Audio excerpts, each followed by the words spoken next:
오늘 우리에게 주신 하나님의 말씀 창세기 11장 1절에서 9절 말씀을 통해서 바벨탑 사건, 하나님을 거역하고 반역한 바벨탑 사건을 통해서 세상과 구별된 그리스도인이 됩시다 라는 제목으로 말씀을 드리려고 합니다. 고대사의 전쟁에 나갈 때 상대방이 강한가 약한가 그 어떤 것을 보고 서로 판단을 했을까요? 고대사에 우리나라에도 그런 것이 그런 유적들이 있는데요. 고인돌 여러분 아시죠? 고인돌이 큰 고인돌이 그 족속 그 나라에 있으면 그 상대방이 바라볼 때 야, 이 땅, 이 나라 엄청 힘이 세고 강하다 이렇게 판단을 했다고 합니다. 오늘 나오는 바벨탑 그리고 그 이집트의 피라미드 또 로마의 콜로세움 이런 것들은 인간의 생존 전략과 그리고 과시욕으로 이렇게 큰 것들을 지었고 또 오늘날도 세계 1위 또 최초 최고 이러한 것들을 통해서 그 나라와 도시들을 자랑하고 있는 것들을 보게 됩니다. 오늘 바벨탑이 나오니까 세계 최고 건물을 한번 살펴보면 세계 최고 높은 건물 1위가 두바이의 그 부르즈 칼리파라는 타워인데 163층에 828m래요. 그러니까 이 건물이 우리 세계에서 최고 높은 건물인 거예요. 우리나라 제일 높은 건물은 전에는 63빌딩이었는데 지금은 잠실에 그 잠실 타워 123층인데 몇 미터인 줄 아세요? 555m. 그래서 세계 5위의 높은 건물인데 이렇게 높이 지으면서 그 나라 도시를 자랑하고 있습니다. 충북 괴산에 가면 세계에서 최고로 큰 뭔가가 있는데 뭔지 여러분 혹시 아십니까? 세상에 얼마나 큰지 말이에요. 쌀 50가마를 넣고 밥을 지어서 괴산 군민 4만 명이 한 번에 다 식사를 할 수 있는 가마솥을 그렇게 웅장하고 크게 만들어 놓고 세계 최대 최고다 이렇게 하면서 그 고장을 자랑하고 있는 것을 또 자기 그 군을 선전하고 있는 것을 보게 되는데 그렇게 쌀 50가마를 밥을 지어본 적이 없다고 그러지요. 그냥 이렇게 전시용인 거예요. 전시용. 그래서 세계 최고다 이렇게 자랑을 하는 것이지요. 이처럼 세계 최초, 최고, 최대 이러한 것들을 내세우는 것들 그 이면을 보면 자랑하고 싶어서 내세우고 싶어서 이름을 높이고 싶어서 이렇게 짓는다는 것입니다.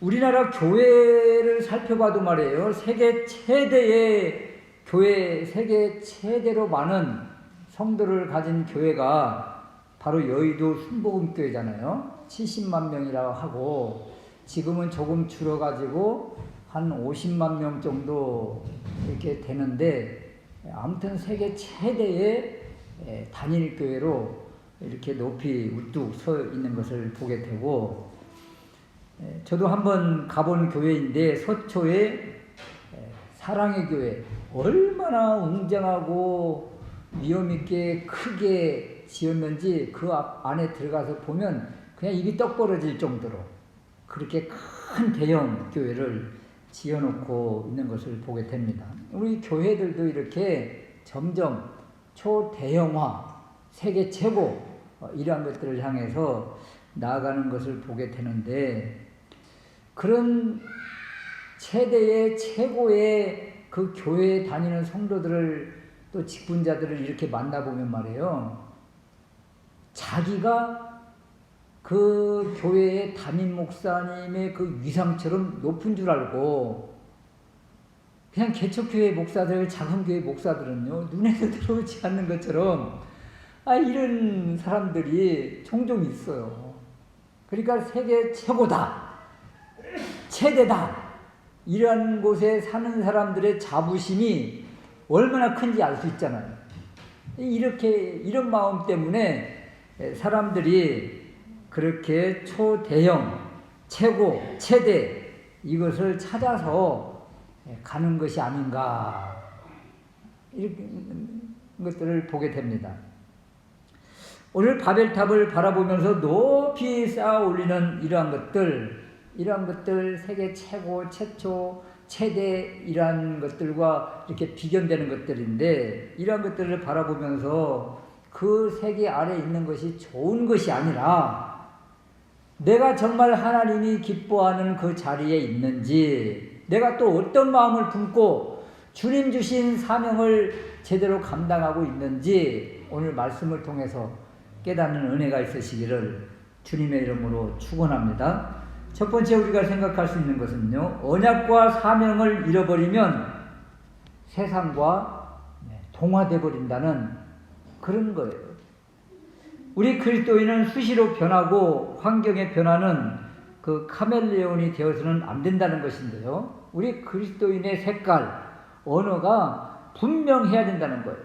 11장 1절 말씀에 보면 온 땅의 구음이 하나요 언어가 하나였더라. 이에 그들이 동방으로 옮기다가 신할 평지를 만나 거기 거하고, 여기 신할 평지, 여기가 바로 바벨론 신할 평지입니다. 누가 살고 있습니까? 함의 후손 니므롯이 통치하는 나라, 제국을 이루고 있는 이곳에 약속의 후손, 언약의 후손인 셈의 후손 가운데 욕단의 후예들이 동방으로 동쪽으로, 성경에서 동방으로 동쪽으로 옮긴다는 이야기는 하나님으로부터, 에덴 동산으로부터, 지성소로부터 점점 멀어져가는 안타까운 일이다, 이렇게 생각하시면 돼요. 동방으로 동쪽으로 옮기다가 이곳을 발견하곤 입이 떡 벌어져서 와 하면서 이곳에 거주하는, 이제 방황하지 않겠다고 아예 집을 짓고 사는 이런 모습을 우리에게 보여주고 있습니다. 이 바벨의 신할 평지를 학자들은 수메르 문명의 도시라 이렇게 이야기합니다. 여러분, 고대사회에 엄청난 문화 발전지가 있는데 그곳이 바로 수메르 문화예요. 이 수메르 문화가 바로 이 바벨론의 문화라, 바벨 신할 평지라, 이렇게 이야기들을 많이 합니다. 그러니까 이 농촌에 이런 문명을 접하지 못했던 이 셈의 후손들이 엄청나고 화려한 문명의 도시 수메르 문명, 이 바벨 신할 평지에 들어와서 어안이 벙벙 하면서 세상에 이런 아름다운 화려한 곳이 있나 하면서 거주하는 모습이에요. 한 번도 자동차를 보지 못하던 산골 시골 학생들이 기차를 타고 서울을 방문했다고 생각해 보십시오.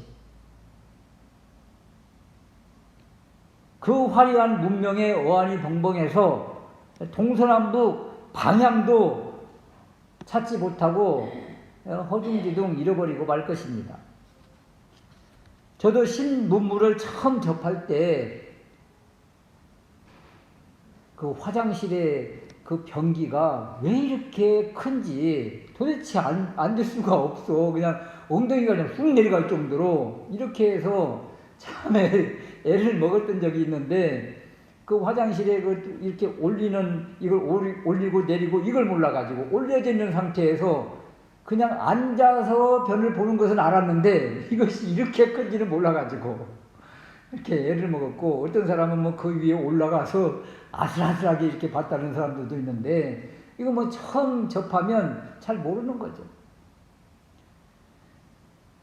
그리고 처음 이렇게 신방을 갔는데, 그 아파트 고급스러운 집에 가서 신방을 가가지고 화장실을 보고 이 소변을 보고 내려야 되는데 어떤 버튼을 내릴지를 몰라가지고 뭐 물 표시처럼 이렇게 돼 있는 걸 눌렀다가 갑자기 뭐가 빙 나오더니 그냥 하늘을 향해서 물이 그냥 천정을 향해서 쏟아 그냥 막 쏘는데, 이거 어떻게 뭐 이거 막을 뭐 방법이 없는 거예요. 뭘 눌러야 되나 이거. 그래가지고 간신히 이렇게 뭘 찾아서 전원 버튼을 눌러가지고 꺼서 이거 나오는 것을 이거 해결을 했는데, 그냥 그 깨끗한 그 화장실을 그냥 막 난리를 만들어 놓고 그런 적이 있어요. 이제.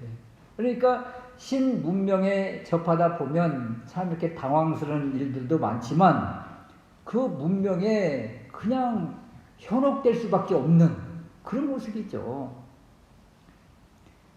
이런 수메르 문명, 도시 문명에 셈의 후예들이 들어가게 된 것입니다. 발전된 문명 앞에서 자기들보다 더 뛰어나고 앞선 이들을 바라보면서 자신들의 정체성, 하나님의 택한 백성, 언약 백성이라는 이러한 것들을 너무도 쉽게 잃어버리고 만 거예요. 그곳에 그냥 도취해버린 것입니다. 언약도 사명도 잃어버린 안타까운 모습. 그리고 그곳 세상 사람, 함의 후손들, 니므롯 수하에 들어가 그들과 이제 그냥 아예 하나 되어버리는 안타까운 모습을 오늘 이 창세기 11장에서 보여주고 있는 것입니다. 그러므로 우리가 어떤 환경, 어떤 상황일지라도 우리보다 뛰어난 선진 문명 가운데 사는 사람을 만날지라도, 우리보다 탁월하고 뛰어난 지혜와 지식이 있는 그런 사람을 만날지라도, 성공한 경제인을 만날지라도 우리의 신앙을 지키고 우리의 사명을 붙잡을 수가 있을까? 여러분, 우리 그런 사람들 앞에서 우리보다 뛰어난, 잘 살고 성공한 그들을 만날 때 어떻게 해야 됩니까? 신앙과 믿음을 숨길 이유가 없다. 우리가 조금도 위축될 이유가 없다. 왜냐하면 그들은 10장의 말씀 보면 저주받은 함의 자손들, 그 족속들이잖아요. 성공한 듯 보이지만 그건 성공이 아니다. 가인의 후손들 성을 쌓고 뛰어난 것들을 개발해서 성공 번성한 것 같지만 그들은 모래 위에 지은 집과 같다. 그래서 하나님 없이 성공한 그들 하나도 부러워할 이유가 없다는 것을 여러분 기억하시기를 바랍니다. 우리는 하나님의 자녀이며 우리 배우는 하나님이시다. 오늘날 우리 신앙을 바라보면 주님이 우리 안에 계시고 우리는 주님 안에 있다. 우리는 그리스도 안에 있다. 이 믿음을 가지면 믿음 없이, 하나님 없이 세상에서 성공한 그들을 하나도 부러워할 이유가 없다는 것을 다시 한번 믿음으로 받으시기를 주님의 이름으로 축원합니다. 두 번째 우리가 생각할 수 있는 것은 하나님이 주신 재능과 달란트를 하나님 영광을 위해서 사용하는 믿음의 사람이 되자, 이런 거예요. 수메르 문명 그리고 바벨탑을 쌓는 이런 모습을 보십시오. 3절 말씀에 벽돌을 만들었다. 진흙을 대신할 역청을 사용했다. 이 모습은요, 당시대 건축술에 있어서 획기적인 과학 발명이고 신기술이고 산업혁명입니다. 무거운 돌을 만들어서 이렇게 힘들게 사용했던 그러한 시대에 그 돌을 대신할 벽돌을 만들었다. 이 기가 막힌 기술인 것이죠. 더군다나 진흙으로 붙이는 것보다 더 견고하게 붙여주는 역청을 사용했다. 이런 기술로 인해서 그 높은 탑을 쌓고 시도할 수가 있었던 것입니다. 이 과학기술 문명이 이러한 일을 하게 하더라는 거죠.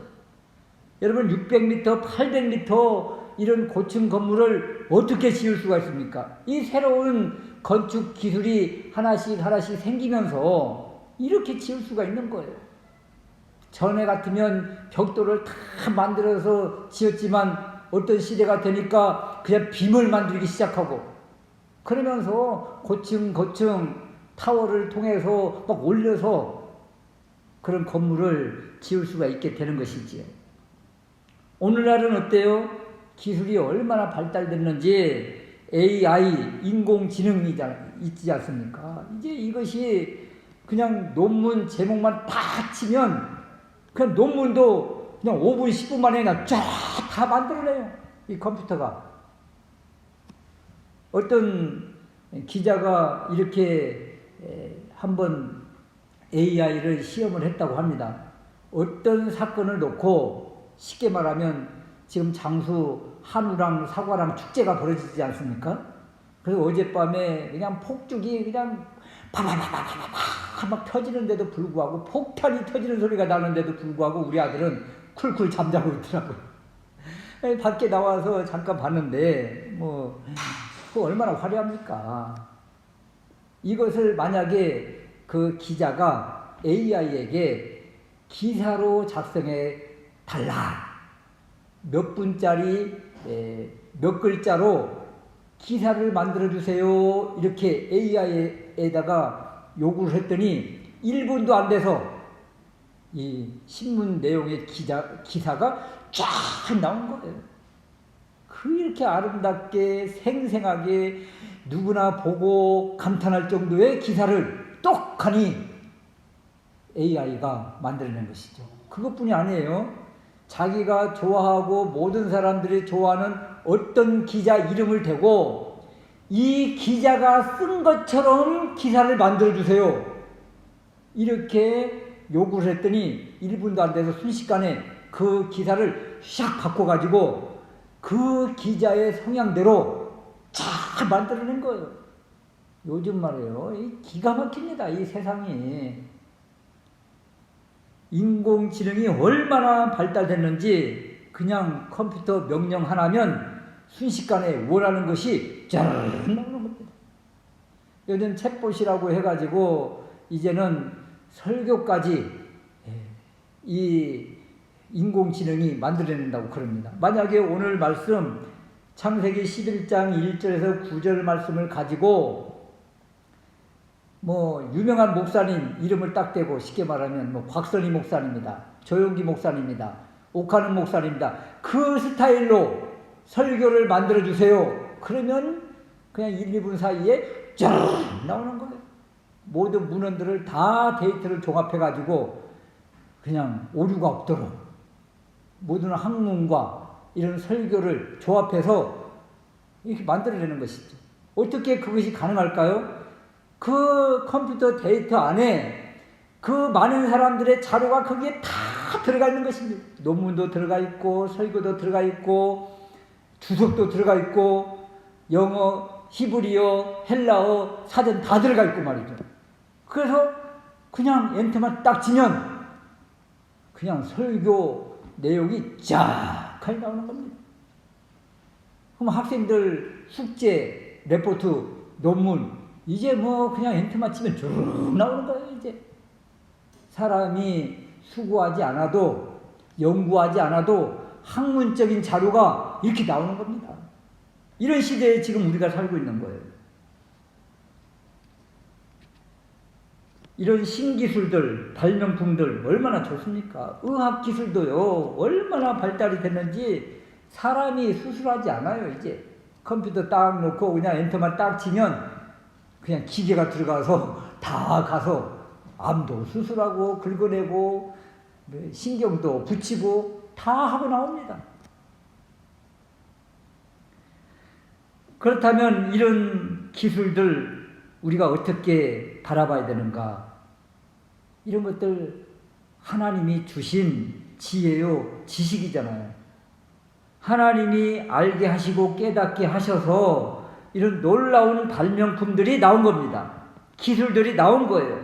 그렇다면 이러한 것들을 감사함으로 받아서 누리고 하나님께 영광을 돌려야 함이 마땅한데 이것들을 어디에 사용하고 있는가 이런 거죠. 4절 말씀에 성과 대를 쌓아 대 꼭대기를 하늘에 닿게 하자. 엄청난 건축 기술을 발명했습니다. 벽돌과 역청을 발명했습니다. 이것을 가지고 성을 쌓아 하늘에 닿게 하자. 이 건축물, 이 바벨탑을 절대 다수의 신학자들이 지구라트라고 합니다. 지구라트는 하늘과 땅을 연결하기 위해서 만든 건축물인데 보통 18m에서 60m까지 정도, 이 정도로 높게 만들었는데 대부분의 지구라트가 계단식으로 만든 거예요. 그 안에 계단을 만들든지 밖에 계단을 만들든지 해서 계단을 계속 높게 꼭대기까지 만든 건축물. 우리가 쉽게 말하면 첨성대랄지 이런 무슨 탑이랄지 또 높은 건물이랄지 이런 것들을 생각할 때 밖에서 그 꼭대기까지 올라가도록 계단을 층층층층층층층 다 만들어 올린 건축물, 이것을 지구라트라고 그래요. 왜 이렇게 계단을 만들었을까? 이 계단을 하늘로 가는 계단이다, 이렇게 했다는 거죠. 이런 문화 문명을 접했던 사람들, 지구라트를 생각했던 사람들, 지구라트를 한 번이라도 봤던 사람은 말이에요, 환상을 봐도 또 하늘 생각을 해도 어떤 이미지, 어떤 생각을 하게 되는가 하면 야곱이 꿈에 본 사닥다리처럼 그런 이미지가 탁 들어오는 거예요. 그러니까 야곱이 꿈에 사닥다리를 본, 거기서 천사가 오르락 내리락 했던 이 이미지가 바로 이 지구라트의 그 문명의 이미지라는 거죠. 그러니까 땅과 하늘을 연결하는 그것을 생각할 때, 또 천사가 오르락 내리락 할 때 이런 식으로 하겠구나 하는 그런 생각을 갖게 한다는 거예요. 무엇이요? 지구라트라는 것이. 그러니까 우리가 어떤 것을 보게 되면 그것이 우리 마음속에 우리도 모르게 자리를 잡고 그것이 기도 중에나 무슨 생각 중에 그러한 것들이 딱 떠오르게 되는 겁니다. 그러니까 바벨탑, 이 지구라트, 이러한 것들이 바로 땅에서 하늘을 연결하는 어떤 목적을 가지고 지은 것들, 이런 것인데, 지구라트 꼭대기에는 반드시 무엇이 있는가 하면 신들을 경배하는 방이 있다는 거예요. 그러니까 이 바벨탑 꼭대기를 올라가면 또 지구라트 꼭대기에는 방이 하나 있는데 그곳은 우상을 섬기는 신전의 방이 반드시 있다. 결국 이 건축물의 목적이 무엇입니까? 우상 숭배가 목적이라는 거예요.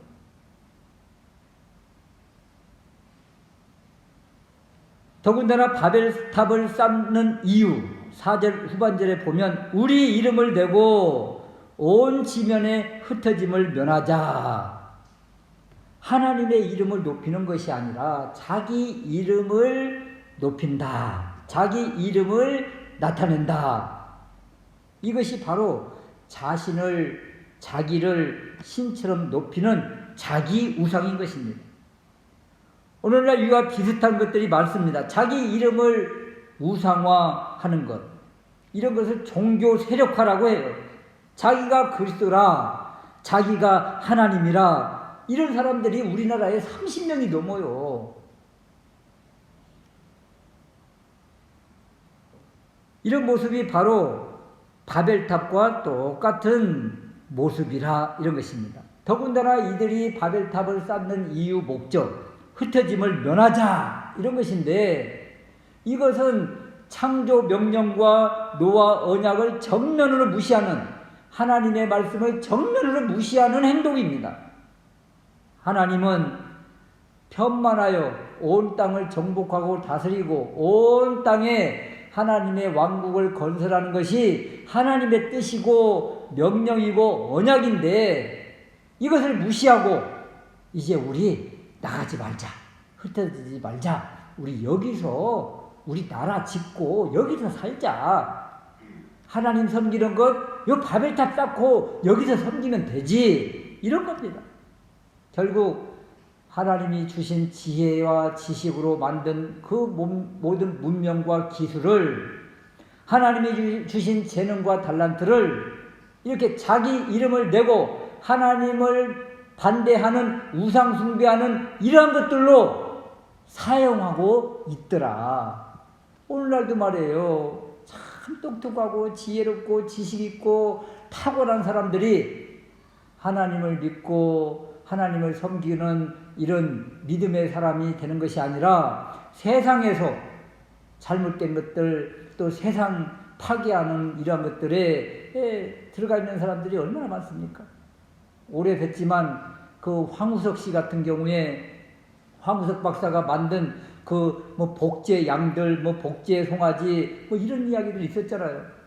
이 유전자 변형, 유전자 이런 것들을 통해서 오히려 하나님이 주신 것들을 파괴하고 변형시키는 잘못된 기술로 지금 발달되고 있는 거예요. 사용되고 있는 것이죠.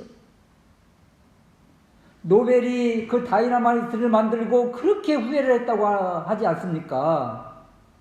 그 금광, 탄광 이런 것을 만들면서 이런 것에서 금을 채취하는데 이 돌을 파괴하고, 그래서 이 탄광에서 일하는 광부들의 일을 좀 수월하게 하기 위해서 이걸 만들었는데, 이것을 그냥 파괴하는데, 사람 죽이는데 사용하는 것을 바라보고 그렇게 가슴을 치고, 그래서 그 만든 모든 그 돈들을 이 재단을 만들어서 다 내려놓은 것 아니겠습니까?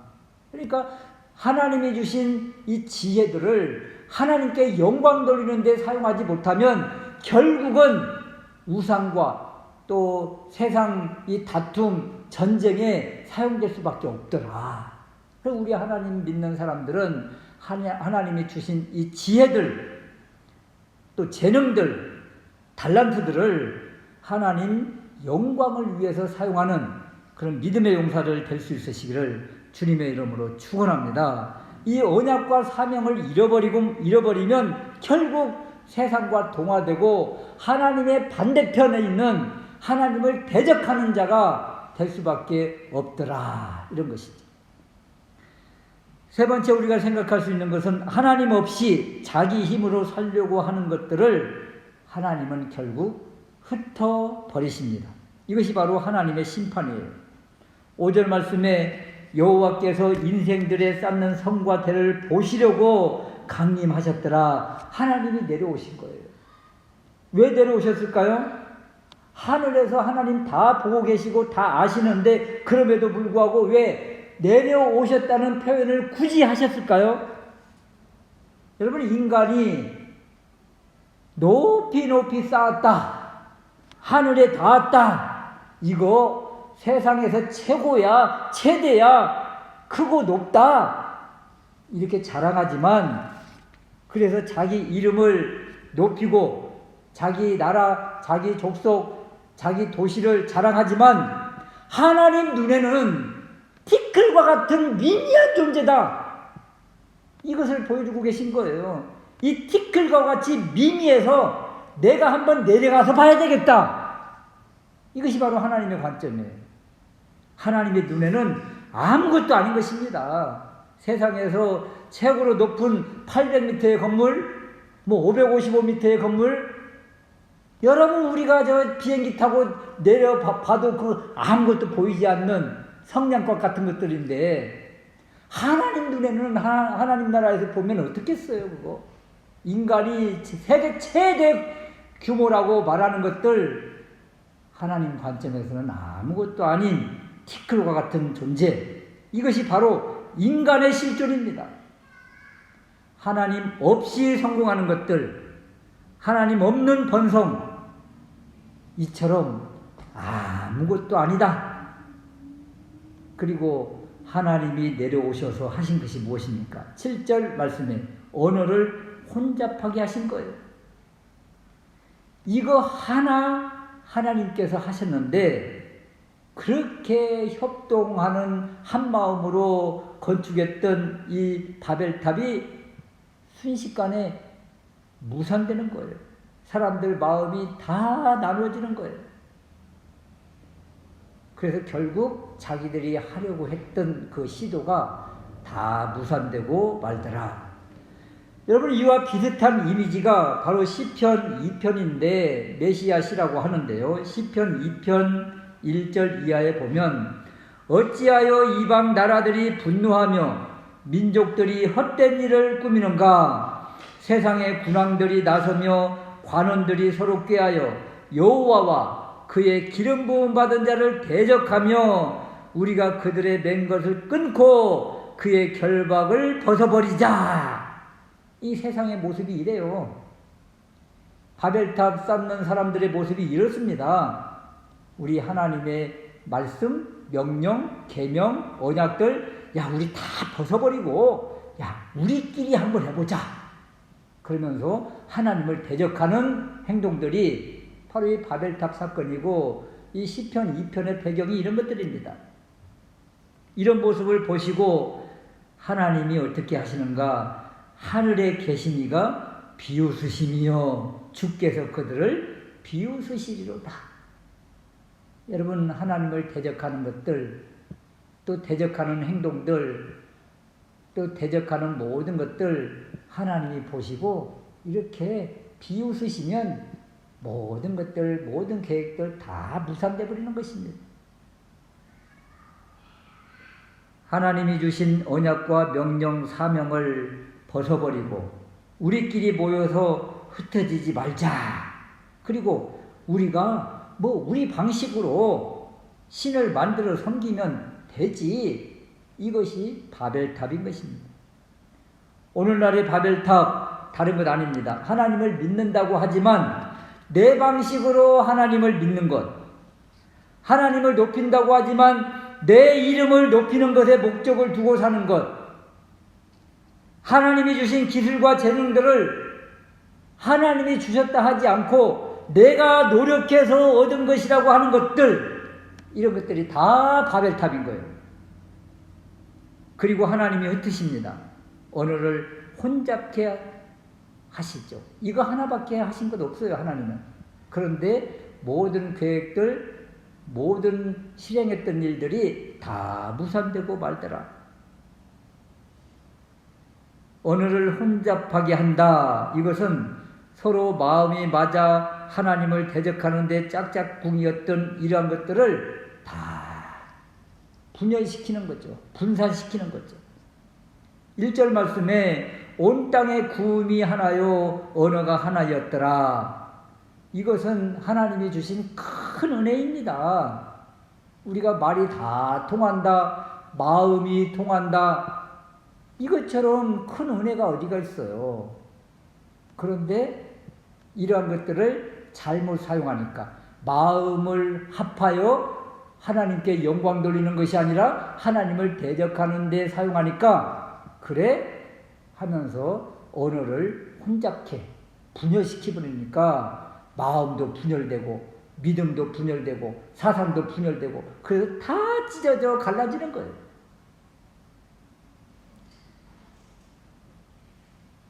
말이 하나고 생각도 사상도 하나여서 하나님을 대적했던 이것이 견고했었는데 말을 흩어버리고 언어가 다르고 마음이 달라지게 되니까 분열이 일어나면서 이러한 것들이 다 뿔뿔이 흩어지고 그 굳세였던 그 사상들도 다 세력이 약화되더라는 거죠. 그래서 이러한 모습을 바라본 말이에요. 우리 70년대, 80년대만 해도 공산 세력들이 얼마나 강했습니까? 공산당 하면 정말 견고해서 그냥 온 세계를 다 집어먹을 것 같았었는데, 이 동구권 독일 무너지기 시작하면서 이 공산 세력들이 점점 무너지면서, 소련 그렇죠, 중국 그렇죠, 뭐 베트남, 캄보디아 다 그냥 자유의 물결이 일어나고 있는 거예요. 그 굳세던 공산 세력들이 다 많이 지금은 분열되고 흔들려 있는 거죠. 그러면 이런 것들을 보면 말이에요. 언어를 혼잡게 하신 하나님이 그 굳세했던 견고했던 그 공산의 그 세력들을 이렇게 흔드셔서 자유와 민주화를 시켜주셔서 그 백성들에게 숨통을 트여주시는구나. 이런 것들을 알 수가 있는 거예요. 그래서 우리는 이런 바벨탑의 이런 사건 하나만 보는 것이 아니라 이 세계의 이런 사상들도 볼 수 있는 것들을 바라보면서 하나님이 하시는구나. 하나님이 하시면 되는구나. 이것을 우리가 한번 봐야 되겠다. 이런 것입니다. 그리고 나서 이렇게 언어가 흩어지고 종족들, 나라가 흩어지면서 오늘날까지 내려왔는데 사도행전 2장에 놀라운 사건이 벌어지는 거예요. 이 흩어졌던 분열됐던 이 나라 언어들이 하나가 되는 그 모습을 사도행전 2장에서 잠깐 보여주더라는 거예요. 성령님이 임하니까 그 제자들이 각기 족속, 나라, 방언으로 막 복음을 선포하는 것입니다. 그 복음을 선포할 때 성령님이 함께 하시고 복음으로 인해서 흩어져 있는 사람들이 하나 되게 하는 그러한 사인을, 표적을 사도행전 2장 성령 강림 사건에서 보여주시더라. 그래서 여러분 마음이 많이 나누어지고 공동체가 흔들리고 이러한 때는 뭘 해야 되겠습니까? 기도해서 성령님의 은혜, 하나님의 은혜를 구하면 하나님이 언어를 하나 되게 하시고 마음도 하나 되게 하신다.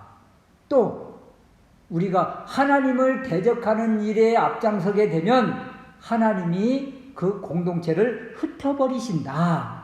이것을 우리가 이 바벨탑 사건을 통해서 바라보면서 맞습니다. 우리가 사명을 붙잡고 말씀을 붙잡고 또 주님 주신 것들 주님께 영광을 돌리면 하나님은 그 공동체와 그렇게 하나님께 영광 돌리는 그 사람을 더 사용하시고 더 지혜를 주시고 더 만족한 은혜를 주시겠구나. 이것을 기억하면서 이 바벨탑에서 하나님께 영광 돌리는 그리고 사명과 언약을 다시 회복하는 우리가 될 수 있으시기를 주님의 이름으로 축원합니다.